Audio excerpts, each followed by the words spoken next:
दोस्तों अगर मैं आपसे पूछूं कि ए प्लस बी का होल स्क्वायर क्या होता है तो 99% लोग मतलब 100% लोग बता ही देंगे कि भाई ये होता है ए प्लस बी का होल स्क्वायर। अगर मैं ए प्लस बी का होल क्यूब पूछूं तो भी आप में से अधिकतर लोग बता ही दोगे कि भाई ये होता है ए प्लस बी का होल क्यूब। पर अगर मैं आपसे पूछूं ए प्लस बी की पावर 5 क्या होता है तो अपन नहीं बता सकते, राइट। अपन को ऐसे डायरेक्ट कोई फॉर्मूला याद नहीं है ना। क्या इसको किसी और तरीके से अपन एक्सप्रेस कर सके हमें नहीं पता। और ये तो और भी डरावना है कि मैं आपसे पूछ लूंगा ए प्लस बी की पावर 69 क्या होता है। ठीक है। क्यों, ये तो भाई पावर 5 ही नहीं पता, तो पावर 69 तो खैर कोई सवाल ही नहीं होता दूर दूर तक। तो आज की वीडियो में हम यही सीखेंगे कि अगर ऐसे बहुत ज़्यादा हाइयर पावर आ जाती है तो क्या करना होता है। एंड बेसिकली बाइनोमियल थ्योरम ये चैप्टर का नाम है जिसमें ये सारी चीज़ें बताई जाती हैं। तो स्टार्ट करते हैं वीडियो को। सबसे पहले पावर 5 को अपन बनाने की ही कोशिश करते हैं, राइट। कि यार ए प्लस बी की होल पावर 5 है ना, तो उसको कंस्ट्रक्ट करके देखते हैं कि कैसी दिखेगी। और वो अपन एनालाइज इसी से करेंगे, है ना। इसी को अपन एनालाइज करते हैं कि यार पावर 2 में क्या है, पावर 3 में क्या है, क्या सिमिलरिटी है, उस हिसाब से पावर 5 क्या होना चाहिए। ठीक है। तो ध्यान से देखो, एक चीज समझ में आ रही है क्या। जब पावर 2 थी ना तो हमारे पास तीन टर्म्स थी, पहली दूसरी और तीसरी। जब पावर 3 थी तो हमारे पास चार टर्म थी, एक दो तीन और चार। तो एक चीज समझ में आ गई कि अगर पावर 5 होगी ना तो टोटल छह टर्म्स होगी, एक दो तीन चार पाँच और छः। एक और चीज समझ में ये आ रही है कि हमेशा पॉजिटिव का ही साइन है। ठीक है, देखो कहीं भी देख लो, नेगेटिव कहीं नहीं है। तो छः के छः जो टर्म्स है उनके बीच में पॉजिटिव साइन होगा, ये भी हमें समझ में आ गया। ठीक है। और देखो, अब एक चीज देखना, थोड़ी अच्छी ऑब्जर्वेशन है कि पहला सिर्फ ए है और बी की पावर जीरो है। मतलब इसको मैं ऐसे लिख सकता हूँ ना, ए स्क्वायर बी की पावर जीरो, क्योंकि वो भी अल्टीमेटली वन ही हो जाएगा।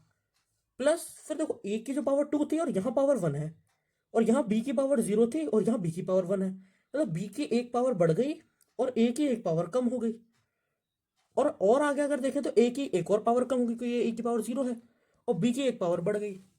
अगर क्यूब में देखें तो यहाँ भी सेम ही पैटर्न है कि पहले सिर्फ ए था, फिर ए की पावर कम होती जा रही है, यहाँ 0 हो गई, और बी की पावर बढ़ती जा रही है, 0 से 1 हुई, 1 से 2 एंड 2 से 3। तो एक और बात चीज क्लियर हो गई कि अगर मैं ए प्लस बी की पावर 5 लिखना चाहता हूं तो पहले सिर्फ 5 रहा होगा, फिर वो 5 4 हो गया होगा और बी की पावर 1 हो गई होगी, ए की पावर 3 एक और कम हो गया, ई बी एक बढ़ गया, फिर ए एक और कम हो गया, बी एक और बढ़ गया, बी एक ए एक और कम हो गया, बी बढ़ गया, एंड सेम फिर बी की पावर 5 बच गई। ठीक है। और जो एक और चीज़ समझ में आ रही है कि कुछ कॉन्स्टेंट्स लिखे हुए हैं, राइट।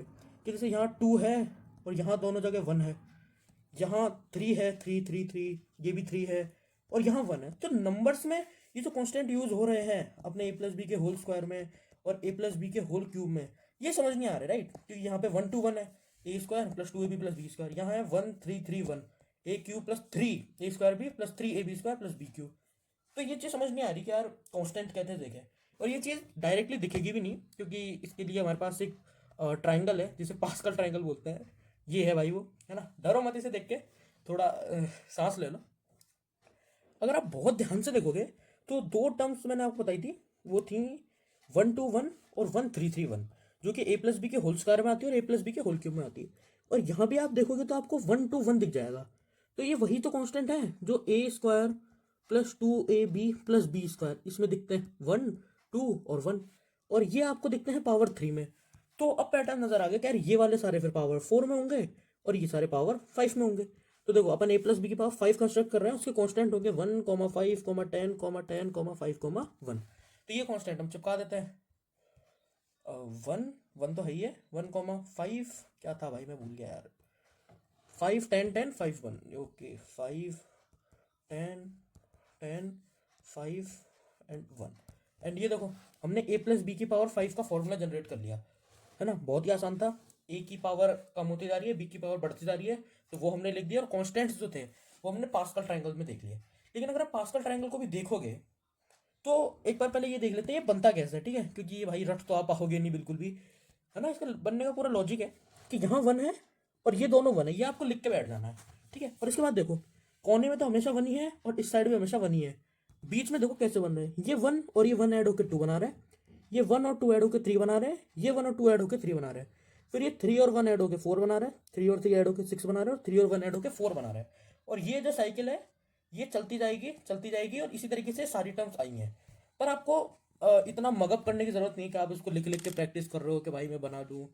नहीं, इतना ज़रूरी नहीं है ना। मतलब अगर आपको चाहिए तो आप इतना याद रख सकते हैं ना, पावर 5 तक आप थोड़ा सा एक दो बार बना के देख लो, क्योंकि कई अच्छे क्वेश्चंस में ये ऑब्जर्वेशन दिख जाती है जहाँ आपको ये कॉन्स्टेंट दिखते हैं, है ना। और आपको फिर विजुलाइज करना होता है कि ए प्लस बी की पावर 5 लिखा हुआ है ना। कॉन्स्टेंट से आपको वो चीज़ समझ में आनी चाहिए। खैर वो तो खैर बहुत बात की बात है।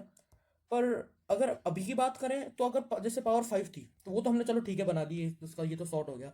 लेकिन अगर पावर 69 चाहिए तो इसको 69 तक आगे बढ़ाना वो भी बहुत इम्पोर्ट, वो भी बहुत भाई मुश्किल का काम है। और 69 तक आप बनाओगे उसमें 70 टर्म्स होंगी, है ना, क्योंकि ए प्लस बी के होल स्क्वायर में पावर 2 थी और टर्म्स 3 थी, क्यूब में पावर 3 थी और टर्म्स 4 थी। तो अब इसमें पावर है 69 तो 70 टर्म्स होंगी, तो 70 टर्म्स लिखना, है ना, इस तरीके से तो भाई पेज ही भर जाएगा। और फिर उनको प्लॉट करना हो तो भाई बहुत टफ पड़ जाएगा। तो यहाँ पे ही एंट्री होती है बाइनोमियल थ्योरम की। तो बाइनोमियल थ्योरम क्या बोलती है कि ए प्लस बी, क्या आप कुछ भी अगर एन पावर आप ले रहे हो, ए प्लस बी की पावर एन, वो दिखने में कुछ ऐसी होगी, एन सी जीरो, ए की पावर इन दोनों का डिफरेंस, एन और जीरो का डिफरेंस, तो एन, और बी की पावर ये नीचे जो लिखा हुआ है जीरो। फिर अगली टर्म होगी एन सी वन, मतलब पहले एन सी जीरो था अब वन हो गया। फिर ए की पावर इन दोनों का डिफरेंस मतलब n minus one, and b की पावर जो नीचे लिखा हुआ है वन। फिर अगली टर्म होगी एन सी टू, ए की पावर एन माइनस टू, वही सेम डिफरेंस, और इसकी पावर टू। और ये काम चलता जाएगा। लास्ट टर्म होगी एन सी एन, जब ये सेम हो जाएंगे तो ए की पावर क्या हो जाएगी, इनका डिफरेंस, तो एन माइनस एन, वो तो वन ही हो गया, और बी की पावर एन। तो ए प्लस बी की होल पावर एन कुछ ऐसी दिखेगी। ये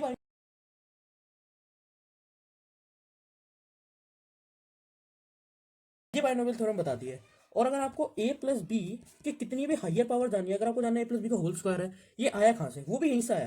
यहाँ पे एन की वैल्यू क्या है, टू, तो टू सी जीरो, ए की पावर टू, बी की पावर ओ सॉरी बी की power zero, plus two C one, A की पावर वन, बी की power one, plus two C two, A की पावर जीरो, बी की power two. इसको आप देखोगे ये तो टू सी जीरो तो वन है, क्योंकि two factorial upon two minus zero का फैक्टोरियल, जीरो फैक्टोरियल, तो ये तो वन ही हो गया। तो ये पूरा तो ये ए स्क्वायर बन जाएगा, एंड ये टू बनेगा क्योंकि ये टू फैक्टोरियल अपन वन फैक्टोरियल, वो तो टू ही हो गया, two a b plus B square. ये इसका जो ये फॉर्मूला है वो भी यहीं से आता है, इनफैक्ट क्यूब का भी यहीं से आता है।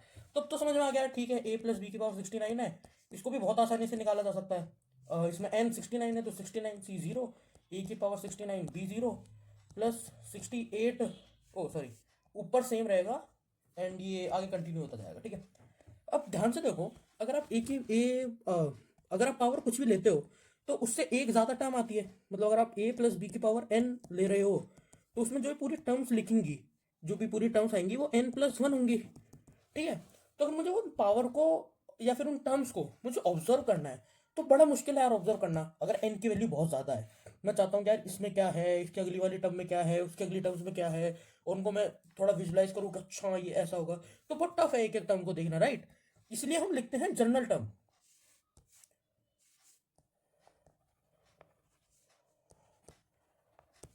भाई जनरल की स्पेलिंग गलत हो सकती है, इनफैक्ट। हाँ ठीक है, तो अपन लिखते हैं जनरल टर्म। जनरल टर्म क्या होता है कि आप सारे इंडिविजुअल टर्म्स को मत देखो, आप उन सबको एक जनरल वे में लिख दो, एक वेरिएबल में उसको रिप्रेजेंट कर लो, और उस वेरिएबल के जैसे जैसे आप वेरिएबल को चेंज करते जाओगे आपके अलग अलग टर्म आती जाएंगी। तो इसको भी अपन सिंपल ए प्लस बी के होल स्क्वायर से ही समझ लेते हैं, क्योंकि ये एक तो पता होता है अपन को और विजुलाइज करना भी तो बहुत आसान होता है, ठीक है। तो इसकी मैं जनरल टर्म लिखता हूँ टी आर, ठीक है। टी आर मतलब जैसे अगर आर वन डालोगे, आर वन डाला तो टी वन मिल जाएगा मतलब फर्स्ट टर्म। अगर आप आर को टू डालोगे तो टी टू मिल जाएगा जो कि होगी सेकेंड टर्म। एंड इस तरीके जैसे जैसे आप आर को डालते जाओगे वो टर्म आपको मिल जाएगी। तो अब देखो इसको कैसे बना सकते हैं। एक चीज समझ में आ रही है कि ये जो सारी टर्म्स है इसमें कांस्टेंट है, वो कांस्टेंट में एन सी तो होता ही है और नीचे कुछ और होता है, राइट। इसको आप ऐसा समझ लो कि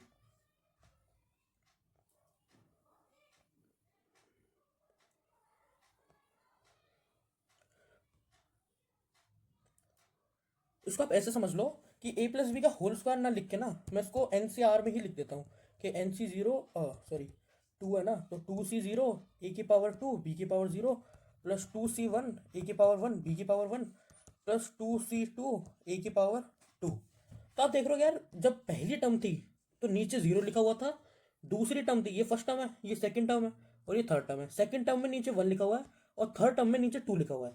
तो अगर मैं आर टर्म की बात कर रहा हूँ तो नीचे आर माइनस 1 लिखा होना चाहिए। ठीक है, जो टर्म है उससे एक कम लिखा हुआ है तो आर जो है वो आर माइनस 1 होना चाहिए। फिर ए की पावर क्या हो रहा था, इन दोनों का डिफरेंस लिख रहे थे, तो यहाँ भी इन दोनों का डिफरेंस लिखेंगे तो वो एन माइनस आर प्लस 1 हो जाएगा। और बी की पावर जो नीचे होता था अपन वही लिख रहे थे, तो वो ये हो जाएगा। तो अगर यहाँ अपन देखें तो अपना जो टी आर निकल के आया है वो बहुत ही अजीब सा है।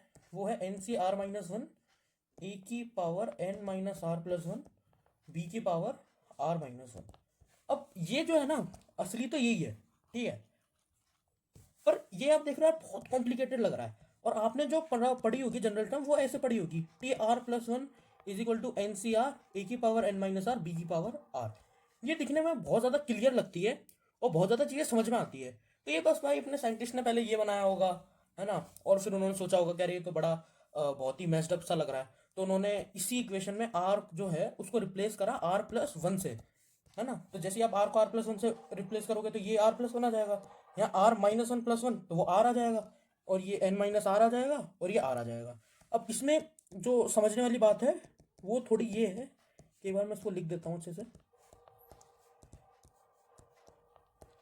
इसमें अगर आप आर को 1 डालोगे तो आपको टी 2 मिलेगा, राइट। तो आर को 1 डालने पे आपको टी 2 मिल रहा है,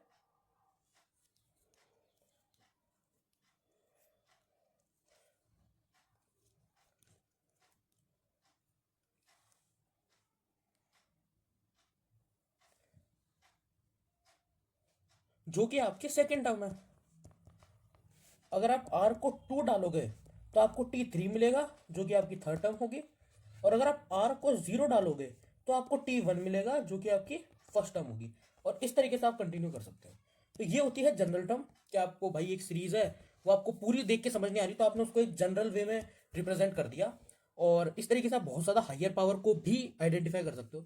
अब जो बहुत अच्छे अच्छे क्वेश्चंस हैं, जो पीवाईक्यूज हैं, जो कि पहले पूछे गए हैं जेई मेंस में, जेई एडवांस में, स्पेशली जेई एडवांस की ही बात करेंगे, वो इस चैनल पे आपको देखने को मिल जाएंगे। अगली वीडियो मैं उसी की प्लान कर रहा हूँ। अगर आपको कुछ भी डाउट है, कुछ अलग टॉपिक में डाउट है, तो आप बहुत अच्छे से उसको पूछ सकते हो बिना किसी टेंशन के, है ना। उसका मैं वीडियो बनाने की पूरी पूरी कोशिश करूंगा। और ये वीडियो आपको कैसी लगी इस पर कमेंट करके जरूर